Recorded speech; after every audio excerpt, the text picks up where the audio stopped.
దేహము, దేహానికి పెట్టిన పేరు, దేహానికి ఉన్నటువంటి పొజిషన్, దేహం యొక్క రంగు, దేహం యొక్క సౌందర్యం, దేహం యొక్క స్టేటస్, దేహం యొక్క కులం, దేహం యొక్క మతం, దేహం యొక్క స్థానం, ఇవన్నీ దైహికమైనటువంటి పరిచయాల్ని మాత్రమే మనం ఇస్తున్నాం. కానీ ఈ దేహము నశించిపోయేది, నష్టమైపోయేది, కాలగర్భంలో కలిసిపోయేది. కాబట్టి కాలగర్భంలో కలిసిపోయేటువంటి దేహము కాదు మనం, కాలానికి అతీతమైనటువంటి శాశ్వతమైన శక్తి, ఆత్మ, ప్రాణ స్వరూపము అనేది అర్థం చేయించేటువంటి స్వరూపమే కాళికాదేవి.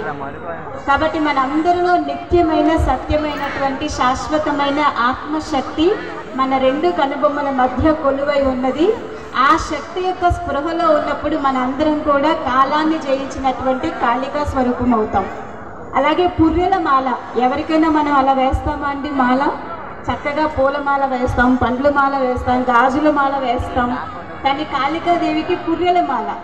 ఎంతమంది రాక్షసుల్ని సంహరిస్తూ ఉంటే ఒక్కొక్క రాక్షస తలకాయని తల్లి అలంకారంగా ధరించింది అని చూపించారు శాస్త్రాల్లో. నిజానికి తలకాయ అనేది మన మెదడులో, తలకాయలో ఉన్నటువంటి అసుర తలంపులకి గుర్తు. మనందరం కూడా తలంపు అంటే ఆలోచన, తలంపులు ఎక్కడ వస్తున్నాయి? తలకాయలో వస్తున్నాయి. కాబట్టి తలకాయల్ని అలంకారంగా చూపించారు, కాళ్ళు చేతుల్ని కాదు కదా.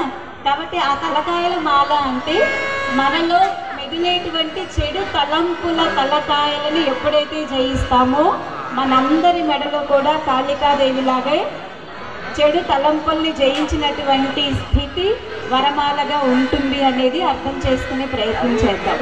కాబట్టి కాళికాదేవి యొక్క స్వరూపం నుంచి ఆత్మ యొక్క తత్వాన్ని, చైతన్యమైనటువంటి తత్వాన్ని అర్థం చేసుకొని ఎప్పటికీ శాశ్వతమైనటువంటి అమరమైనటువంటి ఆత్మ చైతన్యంతో నిర్భయంగా జీవించేటువంటి ప్రేరణను తీసుకుందాము. ఇప్పుడు చివరి డాన్స్ జగదానంద కారక అనే పాటకి డాన్స్ పెర్ఫార్మెన్స్ ఇవ్వడానికి చిన్నారులు మన ముందుకు వస్తున్నారు. గట్టిగా కరతాళ